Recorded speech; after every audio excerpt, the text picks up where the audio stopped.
আচ্ছা, আজকে 4 দিয়ে দুইটা অঙ্ক শেষ। এর শেষ দুইটা অঙ্ক করাবো।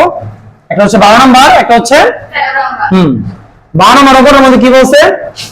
a square plus b square equal c square. হলে প্রমাণ করতে বলছে এই পুরো মানটা, এটার মানটা আমাদের প্রমাণ বের করতে বলছে কি c6। কি বের করতে বলছে বলো তো? হ্যাঁ, c6 বের করতে বলছে আমাদের। তাহলে আমরা আগে লিখি, দেওয়া আছে অঙ্কটাকে তুলবা। a square plus b square equal c square. Left hand side যেহেতু আমাদের প্রমাণ করতে বলছে বা দেখাতে বলছে, আমি গত ক্লাসে বলছিলাম দুটো জিনিস মনে রাখবা। দেখাতে বললো আমরা কি করব? Left hand side right hand side অঙ্ক করব। প্রমাণ করতে বললো আমরা সেম কাজ করব। ঠিক আছে? তো লেফট হ্যান্ড সাইড মানে কি? আমাদের বাম পক্ষ, লেফট মানে বাম। তাহলে এই অঙ্কটার বাম সাইডে কি? এটা হচ্ছে বাম সাইড, এটা হচ্ছে ডান সাইড। বাম সাইডে কি আছে আমাদের? a6 plus b to the power 6 plus 3 a square b square c square। আচ্ছা, এই 6 কে ভাঙা যায় না? 3 গুণ 6 প্লাসের প্লাস, এই 6 কে আমরা সেম ভাবে ভাঙলাম। আর এটা যা আছে একদম কিয়ামত পর্যন্ত, এই অঙ্কের শেষ পর্যন্ত এই যা আছে তাই থাকবে, আর কোনো কাজ নেই। এখানে 3 না, এখানে 2 হবে। অচিন্তা বাদ দাও, যেহেতু যা আছে তা বসবো, অচিন্তাটা বাদ, এতটুকু চিন্তা করো। এখানে যাই থাকুক, দেখো তো a স্কয়ার উপরে একটা 3 আছে না কিউব, আবার b স্কয়ার উপরে কি আছে? একটা কিউব আছে। তো সেদিন লাইভের মধ্যে আমি বুঝিয়ে দিয়েছিলাম যে কিউবের সূত্রগুলো কিভাবে করব, টেকনিক্যালি করব আমরা। কিউবগুলো মনে মনে আমরা বাদ দিব, একটা সাইড করে বাদ দিব আমরা। রইলো কি? কিউব যদি চলে যায়, এই 3 যদি চলে যায়, তাহলে রইলো কি বলো তো? a square plus b square. এটা আমরা কবার লিখবো? দুইবার লিখবো। Good, very good. এটা একটা টেকনিক, সূত্র মুখস্থ করা লাগবে না। তারপরে এখানে কি আছে? প্লাস, আমরা কি দিব? মাইনাস। এবার 3 কয়টা আমরা বাদ দিছিলাম, ওগুলো আমরা এখন নিয়ে নিই। আবার এখন সাইডে রাখছিলাম, ওই সাইড থেকে আমরা নিতেছি। একটা আইন আমরা এদিকে দিয়ে দিব, আরেকটা আমরা এদিকে দিব। প্রথমটা কি? a square. পরেরটা কি? Very good, b square. ঠিক আছে, সূত্র হয়ে গেল, মুখস্থ করার কোনো ঝামেলা নাই। এবার আসো, ওই যে প্লাসের, তুমি এতটুকু সূত্র করছো, তুমি কিন্তু এতটুকু সূত্র লিখছো, বাকি কি ওইটা রয়ে গেল না? ওরে সাইডে নামাই দাও, b square c square. Clear? এবার এটার মান দেখো, তোমার উপরে কিন্তু দেওয়া আছে, এই যে মানটা কি? c স্কয়ার না? a square plus b square মান কি? c স্কয়ার না? a square plus b square মান আমরা কি বসাতে পারি বলো তো বাচ্চারা? c স্কয়ার 3n মানে কিউবের কিউব মাইনাসের 3n a square b square ওনার মানটা কি? c স্কয়ার না? এটার মান প্লাসের যা আছে,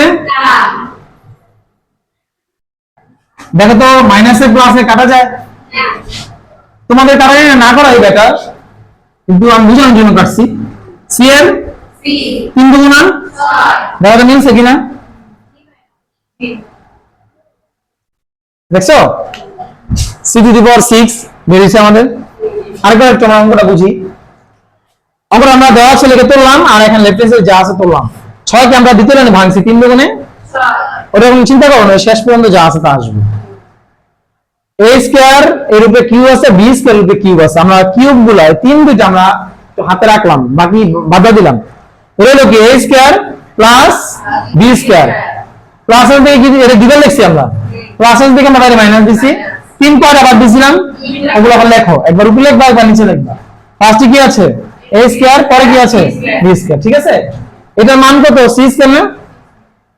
কিউবের মাইনাস যা আছে, এটার মান কত? c স্কয়ার যা আছে কাটা যায়, c এর 3 গুণ মিলছে। আচ্ছা, লাস্ট অঙ্ক 13 নাম্বার। দেওয়া আছে, এখানে মানটা বসাও। দেওয়া আছে, বলো কি দেওয়া আছে? x plus 1/x equal 4। আর আমাদের লেফট হ্যান্ড সাইড কি বলছে? মানে বাম পক্ষ যেহেতু প্রমাণ করতে বলছে, আমাদের লেফট হ্যান্ড সাইড কোনটা? এটা নাকি বাম side? x cube plus 1/x cube. এবার দেখো কিউবের সূত্র, দুটো কিউব, যেহেতু কিউবের সূত্র আমরা কি করব এখন, কিউব ভিতরে আলাদা করে ফেলবো। মনে করো কিউব নাই, তো রইল কি x প্লাস 1/x, কবে লিখবো এই তো বুঝে ফেলাইছো। এবার এরকম কিউব নিয়ে যত সূত্র দেখ তোমরা পারবা। এই এটার আগের যে অঙ্কগুলো আছে ওগুলো আমি নিচে কমেন্ট বক্সের মধ্যে দিয়ে দিব না ওই লাইভটা, যাতে তোমাদের সহজে আগের অঙ্কগুলো পেয়ে যাও।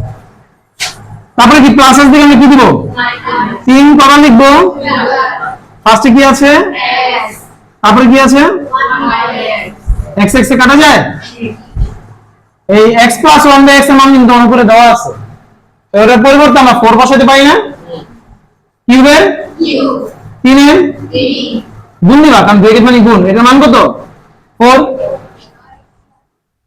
বলো তো 4 তিনবার আছে, 4 কবার আছে তিনবার, তাহলে 3 4 12 হবে না, 3টা 4 গুণ দিব আমরা, এই যে 4 গুণ 4 গুণ 4 মনে থাকবে, 4টা 3টা 4 যদি গুণ দাও তাহলে 64 বের হবে, কত বের হবে 64, 3 4 মাইনাস করো কত হবে 52। সবাই কি বুঝতে পারছো মোটামুটি অঙ্কটা? তাহলে অঙ্কটা আমরা একবার বুঝি। ফার্স্টে মানগুলো তুললাম, কিউবের সূত্র লিখলাম, মান বসাও, এর মান 4, কিউবের কিউব 3 এর 3, ব্র্যাকেট মানে কি গুণ, এর মান কত 4, যদি তুমি গুণটা না দাও তাহলে 34 হয়ে যাবে, মিলে যাবে, আবার সেপারেশন করার জন্য মাঝখানে গুণ দিচ্ছি, 3টা 4 মানে কি ভাইয়া 64, 3 4 12 মাইনাস করো 52, এই দেখো মিলে গেছে 52। চলো